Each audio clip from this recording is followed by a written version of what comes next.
Top of the afternoon to you, ladies and gentlemen, boys and girls. We're going to do a little re-saw off, if you will. The Echo 7310, we ran it against the MS461. The MS461 was a new one that I had. This is another new one that I had since I built that other one already. 2 heat cycles. Essentially, we're not going to spin it up too bad or too high. We're going to run it against the Psy-Ko version as far as I can go with one of those Echoes. Mr. Ryder wanted that as far as I could go with it. Since that was the first one, I kind of went, I guess, ballistic internally. It's limited by a lot of design issues with flow coming in, going out, so that saw struggled really bad in stock form, and it's doing a little bit better, but it's never going to be on the top of the pile. It's just the way that it is internally. If raw horsepower is the guy's raw torque, technically, is what the guy's actually looking for. But we're warmed up nicely, and so I'm going to go ahead and do the sawing, and we'll have some more conversation while I'm swapping out the bar and chain.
Okay, I did manage to tune up the handlebar situation. I kind of like the feel of it. I like the fact that it's narrow, fits over on your torso a little closer. You're not catching anything over here on your front of you. A lot of times I'm falling with the Army style wedge belt, and so I like that aspect of it.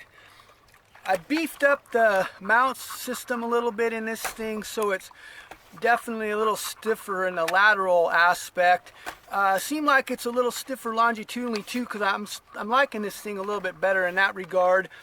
I managed to weld within 3/10 of an inch and not cook the rubber sheath over the handlebars, so I'm hopeful that Mr. Rider's going to be well pleased when he gets this thing back. I welded right here within about 1/4 of an inch, so kind of a process getting the handlebars set up for full wrap, but it's definitely a lot nicer. This is a 32 lightweight steel with some full comp Windsor chain, and it's perfectly balanced, which means it's going to be really easy to deal with placing that tip wherever you want it within a fraction of an inch. And so I kind of like that aspect when they're the distance from the pistol grip to the side part of the handlebar here is a little bit greater, gives you more leverage, more controllability. If we're going to talk about some of the other things, now we've sawn through some knots here and there, and knots are kind of like the great power robber, if you will. And so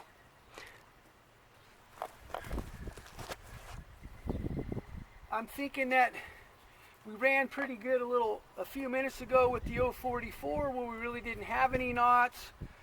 I know this thing in stock form was behind the 044 essentially, not even really beside it, and I think this time it picked up multiple seconds in the same log, same bar and chain. That's about an 18-inch cut right there. The only thing about these handlebars is I didn't want to do a steel style swoop-de-doo just because of the distance from the support coming back off the handlebar itself on the back part of the tank there. And so I went underneath, did a quote-unquote official full wrap. It makes it a little bit tippy at this point, but if you're using your saw, you're not going to be worrying about that aspect of it. But back on track, so the 461 that we're running has 2 heat cycle warm-up sessions at this point, and essentially not a lot of run time. Now we ran this saw against a 461 and it got killed, and that 461 had a little bit of use, not anywhere close to as much run time as the 7310 did. The 7310 probably had 5 hours of runtime on it. At that point, the 461 was pretty much almost brand new still, so there seems to be a lot of scuttlebutt about this saw coming alive after it breaks in or whatever. All saws, typically it's about 3 days when you're using them full-time in the woods, so like a follow will work 6 hours a day generally, and so about the 3rd day you're noticing the saw kind of turns the corner. I've seen them take 2 weeks, I've seen them take 5 days. There is no it's X amount of hours of runtime unless there's some kind of a preset in the coil in the 7310 that actually flips the switch to a different curve. I kind of doubt that, but I think it's probably possible in this day and age with the way of what can happen with computers and programming at that point. The only way that saw is going to quote unquote all of a sudden break in and turn the corner and be half again as good or better, if you will, power wise, is if there's some kind of situation going on with the coil itself. Other than that, it's not going to come around that much after it breaks in. It'll come around like any other saw does after they break in and run a little bit better. That's pretty normal.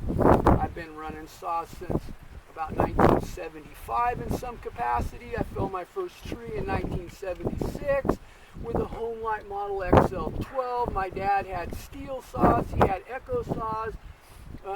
We kind of ran whatever we needed to run when whatever we were doing like dictated a different saw.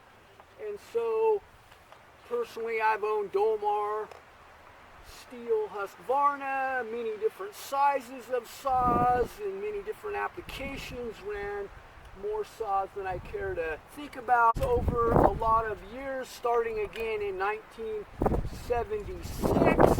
And so I guess The break-in thing seems to be this big situation where it's some kind of situation with the Echo. I'm having a hard time swallowing that unless, of course, it's an electronic thing that's pre-programmed into the ignition coil. All saws turn a corner at some point and quote-unquote break in and start to run a little bit better. It's just the way things work. I've never seen a saw that doesn't at some point turn a corner and start to run a little bit better, and then come alive and all of a sudden jaw drops to the ground. They have so much more power. No, that's not the case. Again, I might be eating crow on the 7310, but it's only going to be because of the coil. It's not going to be mechanically related where all of a sudden it just comes alive and it's just twice as good of a machine. It's not happening. Take a look at this Echo for a second. It's kind of a nice looking saw. Like I said, I like how it's slim. It feels good in your hand. This saw is only single ported on top of everything else, but I kind of handled that situation. Unfortunately with this saw, there's a lot of encumbrances with the flow coming in, going through, and coming out. It's all through this process. It has problems with airflow. If you can't get enough charge in there to go through the process of combustion, you're never going to have a super awesome running saw. And on top of everything else, the squish in this saw is like 62 thousandths or something stupid. I mean, it's actually stupid. It's so bad. That's horrid. You're never going to get a good running, powerful engine with squish coming out of the box in a stock form of being 62 thousandths. It's just, it's physics. It's not me. It's not me wishing something was different. It's not me picking on this saw. It's me talking about what's going on with this saw. It has mechanical, designed in flaws that prevent this saw from ever being able to be super awesome. And check the bench talk video out. Kind of spells out some of the reasons why that is. So now we're going to warm up the 461 off camera and give it a run. Okay, so one of the things I forgot to mention when I was talking about the 7300 and the airflow, we're at 2,800 feet in elevation right here.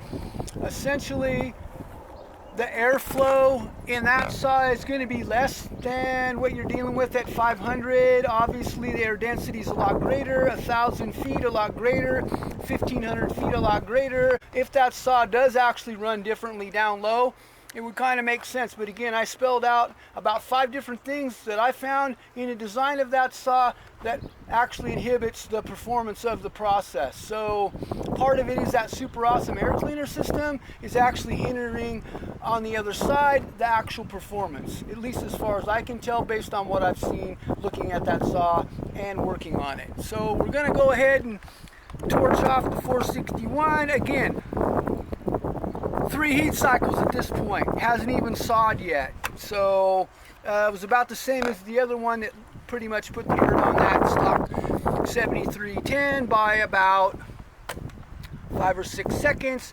I'm thinking we're going to be in a completely different ballpark right now, and the Echo is going to put the hurt on this stock 461. I'm super hopeful.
Okay, so we got to watch a little bit of a rematch, and I'm pretty sure we watched the Echo winning at this point. It was like 5 and 6 seconds slower, very same log, very same bar and chain, before it ended up getting the saw shop makeover happening on it. I kind of went off about the design issues. The 461 has a completely different process of the way the air gets in there and goes through and comes out. And so it's designed a little bit better to actually move a little bit more air than what we see in the Echo. Again, the benchtop video kind of goes into a little bit more detail at the end, where I kind of show some parts out of a 372, and we can see what we're dealing with the Echo in the video. And I'm actually well pleased that it came around as good as it did once I saw, actually, not so much in the teardown session, I was kind of noticing stuff, but when you're trying to fix things on the other side of that, there were a lot of encumbrances to flow, getting the charge in and getting it handled. We're at elevation here. I mentioned that already. That's one of the great power herders. And so if a guy's never really worked at any kind of elevation, that is not really going to register like it should or could, or does. Those that have understand what that statement means. And so when there's an abundance of air pressure, when you're down low, 500, 1,000 feet, whatever, 1,500, I could see where that saw is going to run a little bit better than it does. It has really bad squish. Actually the worst I've ever seen that I remember anyway. There's just all kinds of problems with flow. That saw is never going to be great in stock form. Doesn't matter how broken in it becomes, I guess. And we just watched this saw that has virtually, I don't know, 30 minutes tops of runtime, and this first sawing it did, we watched right there, the first test cuts, doing all right straight out of the box. And so I think there's a lot of confusion. It's unfortunate. I guess we're going to try to do our best to help educate and kind of explain with the benchtop video why in stock form that saw is going to be lagging like it is, struggling if you will, and also even once you zip that saw, why it's going to be a little bit behind the curve in some of these other saws. And so my suggestion would take a look at that. Anyway, thanks for watching this session. Have a blessed day wherever you might be on God's green earth.